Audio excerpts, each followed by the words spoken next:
Thank you very much, and now I'd like to invite to stage Mrs. Oksana Syroyid, the Vice Speaker of Parliament, and Ivan Miklos. I will briefly introduce Oksana and give her the floor for her keynote, which will be followed by Ivan's keynote, and then we'll have a Q&A, so please have your questions ready. Oksana Syroyid represents the new generation of politicians. She has been elected to the parliament last October on the ticket of political party Samopomoc, which is led by the mayor of Lviv, Mr. Sadovoi. And the party unites many civic activists that have not been active in politics before, or none of them have been members of the parliament before. She was elected deputy chairman of the Verkhovna Rada in December of last year. By the way, first woman to occupy this position in the leadership of the parliament of Ukraine.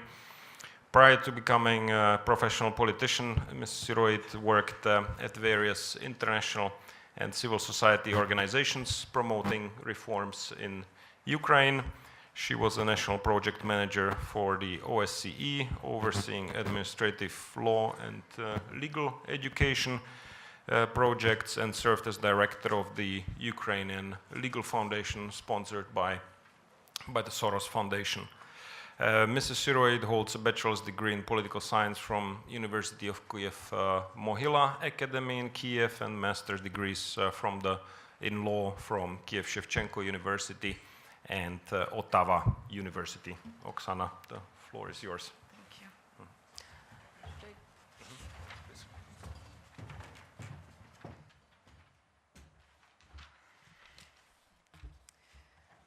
It's kind of easy and maybe a bit difficult to talk after the metro, but I think I have to be maybe a little bit more critical, partially because I'm from the parliament. I can see this situation from the floor. And before talking about the parliament and the construction of the parliament and the major challenges, I would like to start with the example, because we finished on the rule of law topic, and I think I agree, this is very crucial. But what rule of law is not only the law on the judiciary that has been passed last week. But I like this example very much, because the law itself was suggested by the president, and the alternative was prepared by myself. And we were working really hard with all political players to do the comprehensive law. With regard to the content of this law, yes, there were a few major things that had to be tackled. One of them was political influence over the judiciary, because the major problem in the judiciary has always been, and still is, the political influence of the parliament and of the president over the judiciary. The president doesn't matter what the name, yeah? But it's always been like this. So one of the major tasks for the judicial reform was to eliminate this political influence.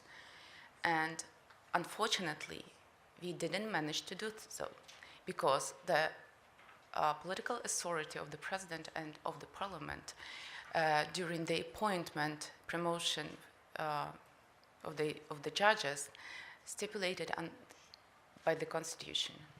And neither president nor the parliamentary committee on legal policy and the judiciary were willing to abolish this power for themselves. We were struggling really hard. It was minimized. That's true, that this, comparatively to previous times, this influence is smaller, but it still exists. It means that we are on a good track, but their job is not done yet.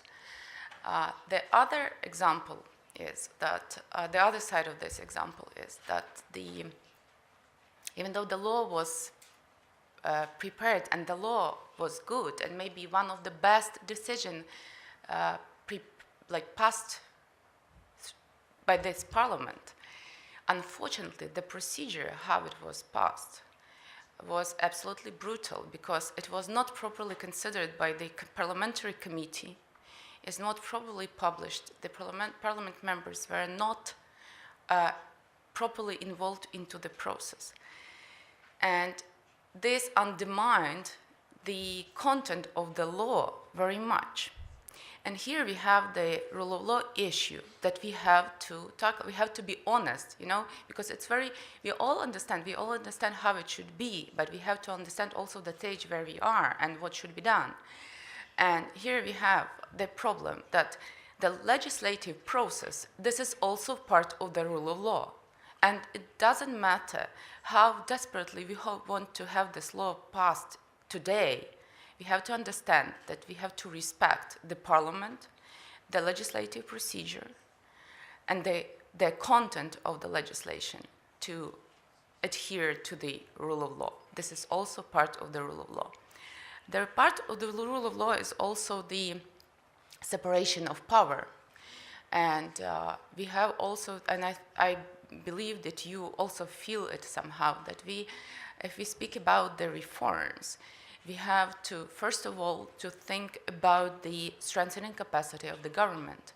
Nobody can substitute the government capacity, neither presidential administration nor any council of the reforms, that we have to build the proper cabinet and cabinet decision-making process and proper ministries and ministerial system. This is what should be done in the first place, but this is our task. With regard to, this is where we are, and the parliament.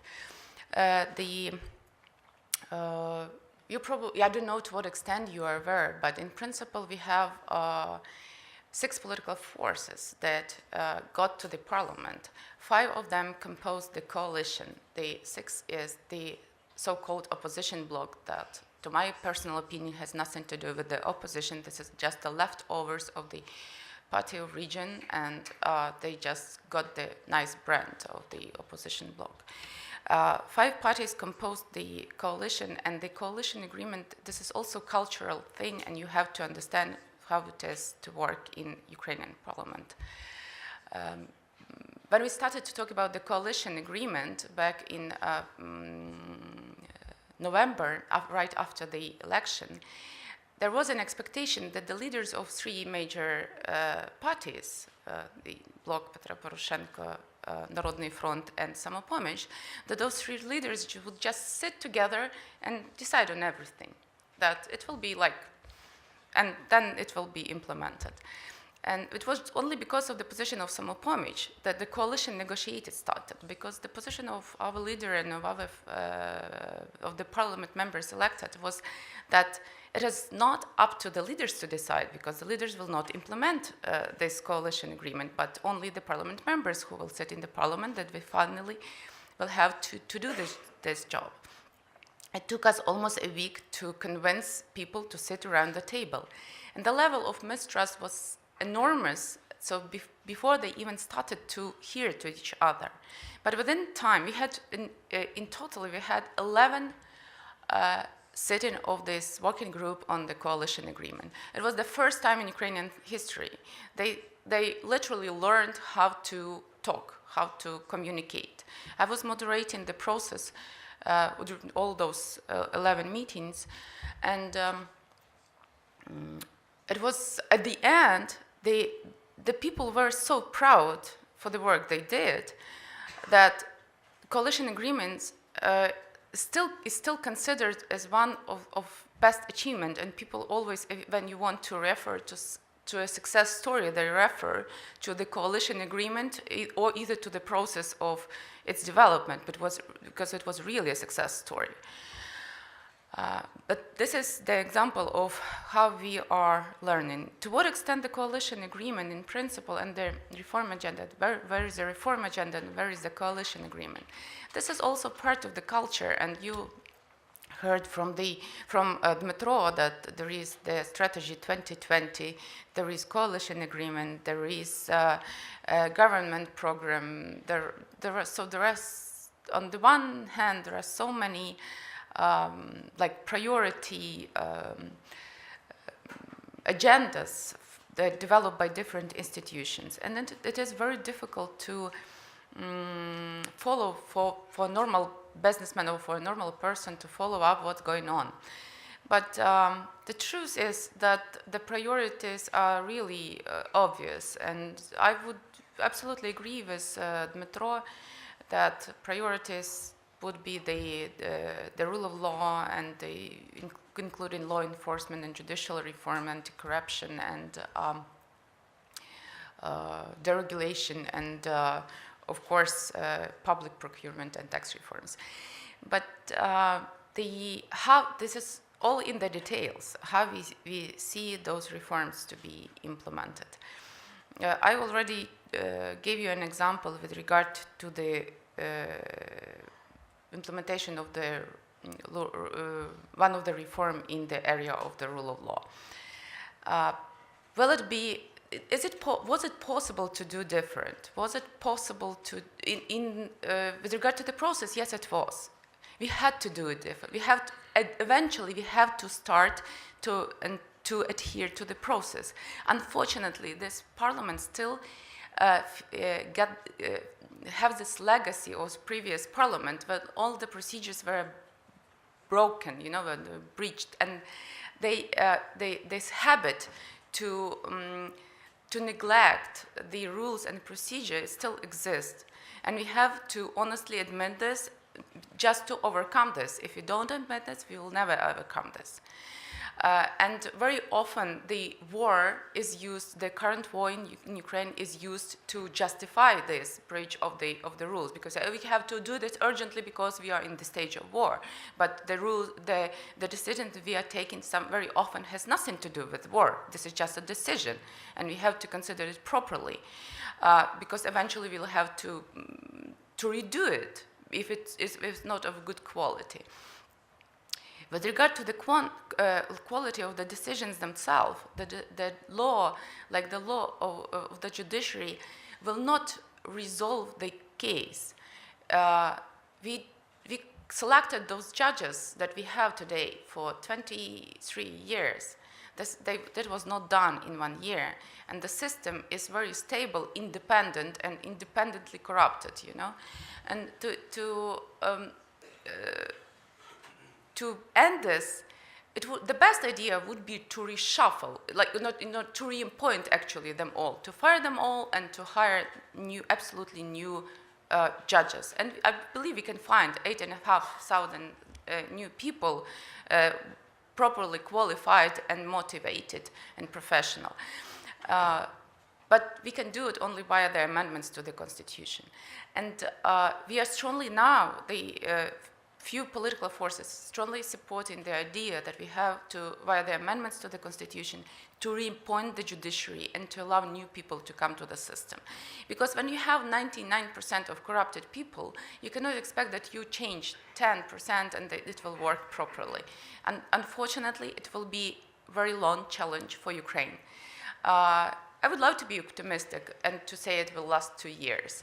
But with reappointment, yes. With the slow change of the system, we have to we have to tell the truth and to admit that it will last way longer. It will be like a long desert for Ukrainian judiciary, to pass through.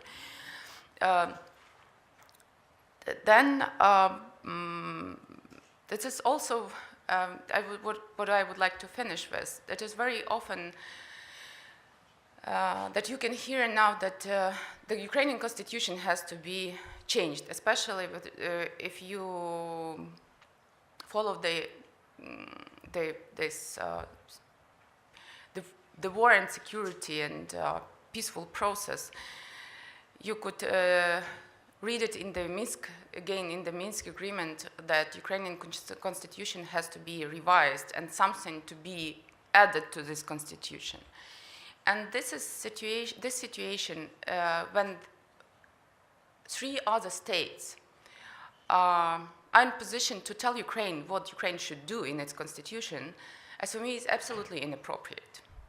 I cannot imagine that Ukraine or Russia or whoever else would tell Britain or would tell United States, you know, guys, you have to change your constitution and add to this federalization or unification or different languages. This is absolutely inappropriate. The ownership on the constitution belongs only to Ukrainian people. None else but Ukrainian people can decide what kind of the state they would need, whether it would be unitary or federal state, what kind of languages that would be spoken, what kind of territorial administration should be, and this is not for anybody else to decide. And I want to, why I'm emphasizing of this, because the idea of how the Ukrainian constitution should be changed was like thrown by Putin long time ago, like a year ago. And a lot of international, especially international, even diplomats, they lost the track and they started to comment like it's natural, like it's their internal affairs. And I just want you to be very tolerant and keep the respect to Ukraine and Ukrainian people in this regard. Thank you very much.